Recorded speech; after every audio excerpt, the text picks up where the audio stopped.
This is the Talkin Bout the Hoosiers podcast, presented by TheHoosier.com.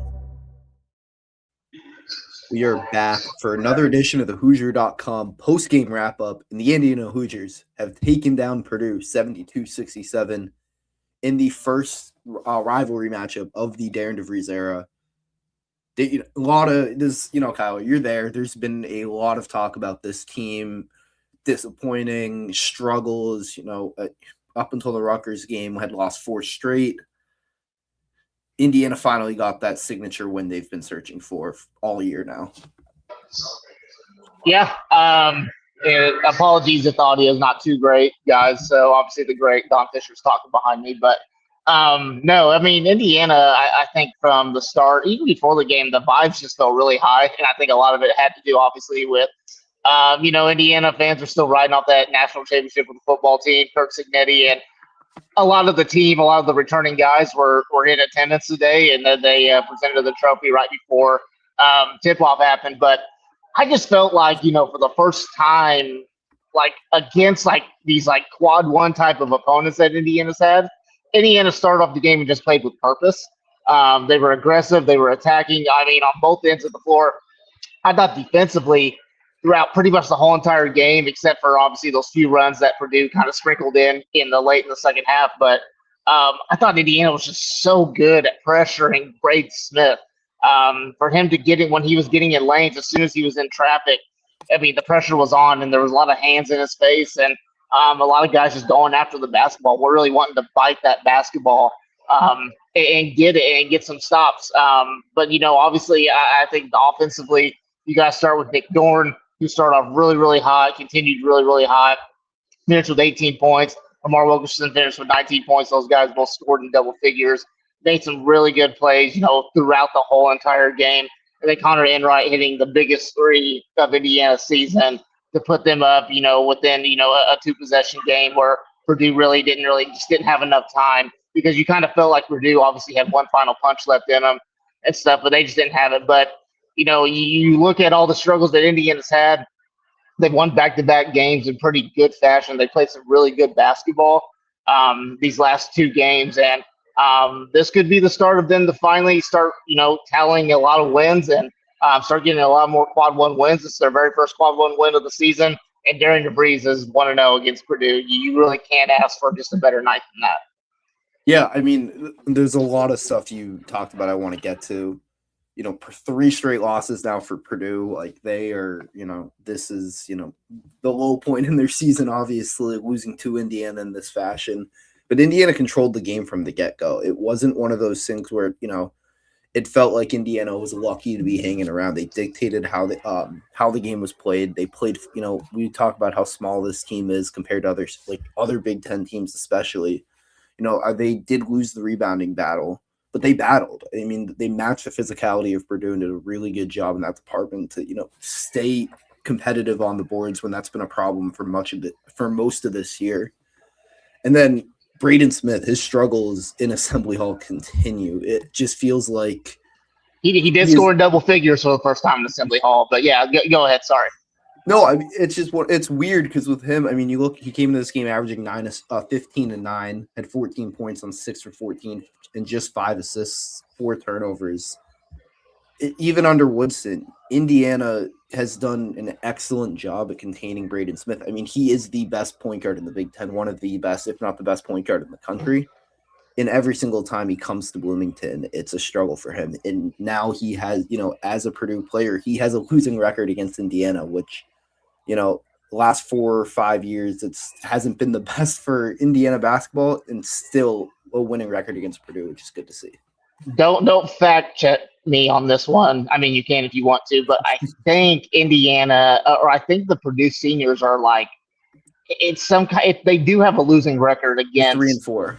Yeah, so obviously they got a chance to kind of tie it, but yeah, it's like a mental thing, I think, with Braden Smith, because we know he's one of the greatest college basketball players ever. If we really want to just kind of put it out there, I mean, he is one of the best point guards in college basketball we've ever seen in this generation and beyond. But it just seems like it's a mental thing, and Indiana just knows how to kind of get to him, whether it's Mike Woodson, whether it's Darren DeVries. Connor Enright did a really good job on him. One of my keys to like the game going into it was Connor Enright couldn't pick up too early fouls or get in foul trouble, because after that, Tate Conaway didn't play at all. Obviously his ankle injury is, obviously kept him out of this game. So if you had a guy like Connor Enright pick up foul trouble, where do you go to at the point guard spot?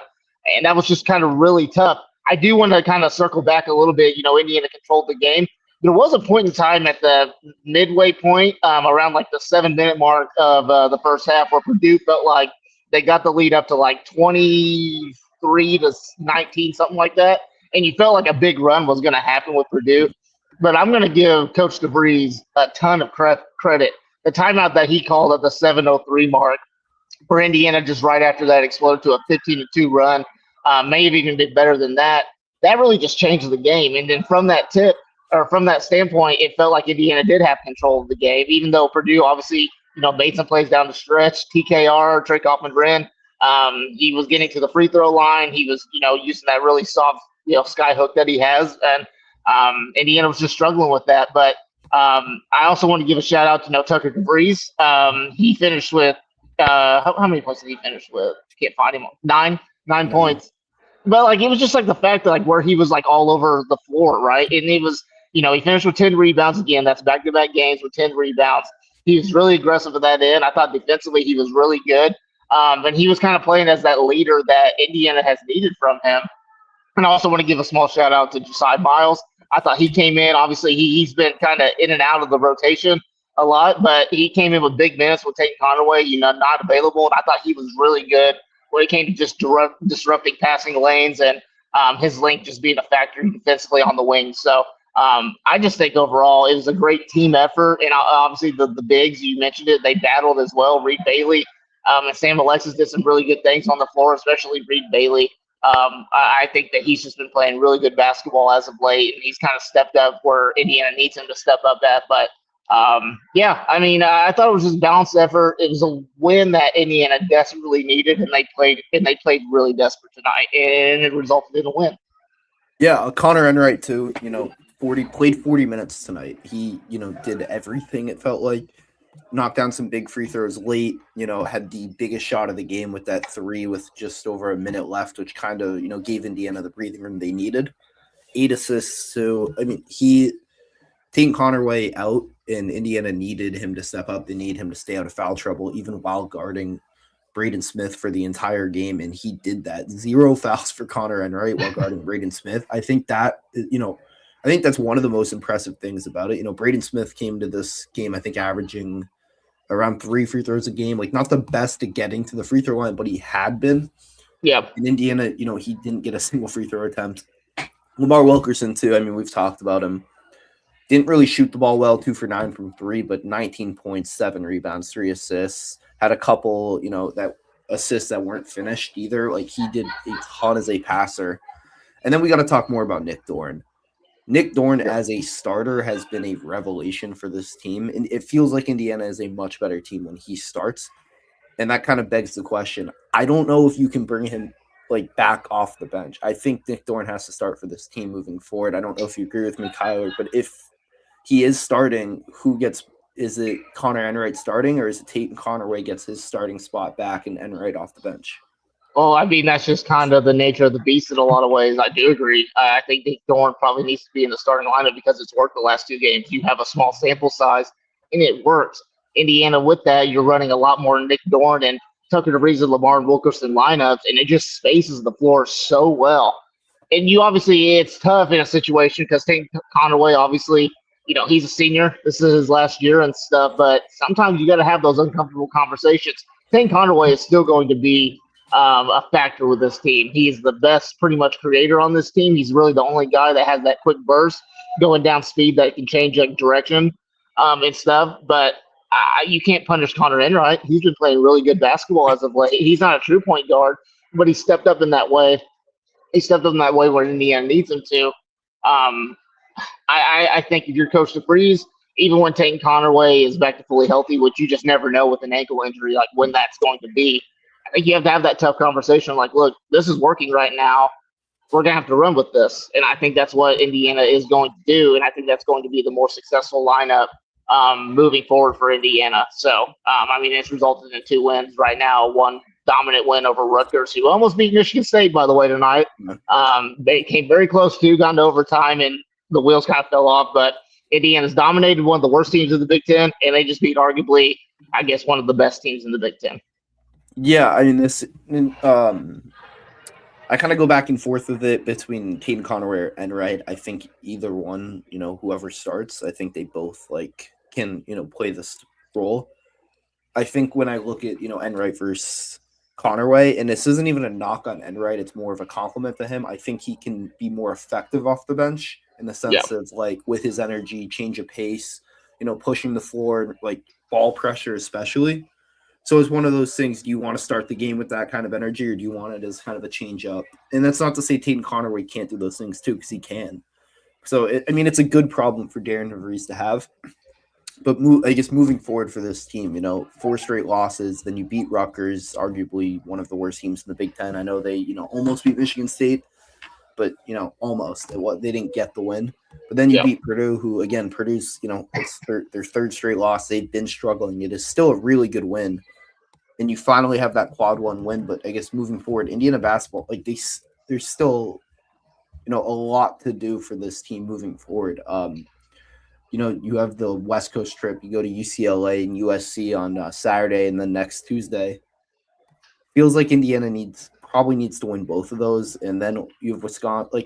The next stretch for Indiana, it's doable, Kyler, when you look at it. Yeah. On the road at UCLA and USC, 2 teams that have both been inconsistent this year. Then you host Wisconsin and Oregon, and Oregon hasn't been great this year. Oregon, and neither Wisconsin's been solid. They haven't been world beaters or anything. So it's at Assembly Hall, it's one of those things for them going to Illinois and Purdue. The next 4 are critical for Indiana. They looking at it, they need to go 3-1. Yeah, I mean, and I don't even know if they have to go 3. You could split.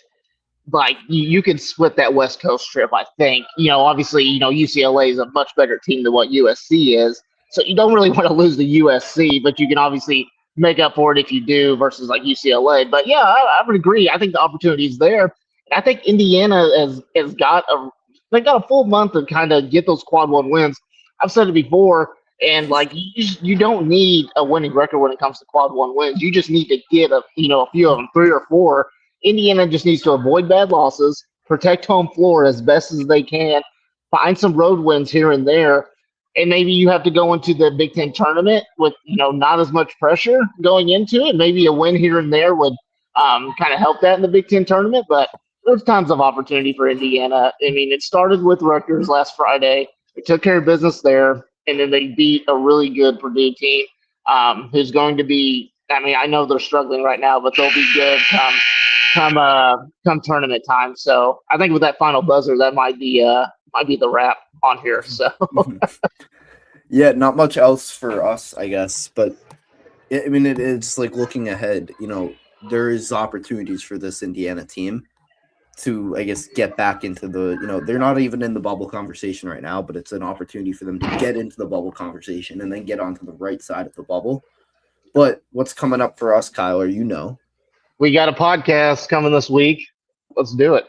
Yeah, big one. We're going to do a state of Indiana basketball, because talking about the Hoosiers for the last month, 2 months, it's been mostly me and Zach, Colin coming in, Alec too, talking Indiana football for obvious reasons. Kyler, I feel like you've been on in a while, so we got that. I know. Our fans really miss my voice, my nasally Southern Indiana voice. So I'm back. Get used to it. They miss your cold beer sign in the back. At least that's what I miss. But yeah, we got you covered on that. The Hoosier, though, a bunch of recruiting stuff tomorrow. Trevor Mannard's 4-star wing, his commitment between Indiana and Duke and Louisville. Indiana feels like in a good spot, so we're gonna have you covered on the Hoosier for that. So make sure you guys are tuned in. Subscribe to the Hoosier, guys. Premium content. Kyler, what's the deal right now? Is it 50% off? No, 50% off has unfortunately ended. So if you didn't take advantage of that, that was a poor effort by you, whoever's listening. But it's back to $1. Sign up. It's $1. I don't know how long that lasts, but I mean, you'll definitely get worth your money. signing up because it's the best IU community out there. Sign up to TheHoosier.com. The best thing going today. And you get it's not just the Hoosier you get On Three, you get Rivals, so you get all the inside recruiting stuff, the predictions, everything like when it comes out, and you see On Three do that, the teaser for who is committed to go to what school, and you see Indiana on that list, and you're like, damn, I want to know who it is. Well, if you subscribe to the Hoosier, you get that stuff included. So make sure you do that. Subscribe to the Hoosier on 3 on YouTube, guys. It literally is a click of the button. It's free. It does nothing like this video. We really appreciate you guys tuning in once again to the Hoosier.com postgame wrap-up. We'll be back.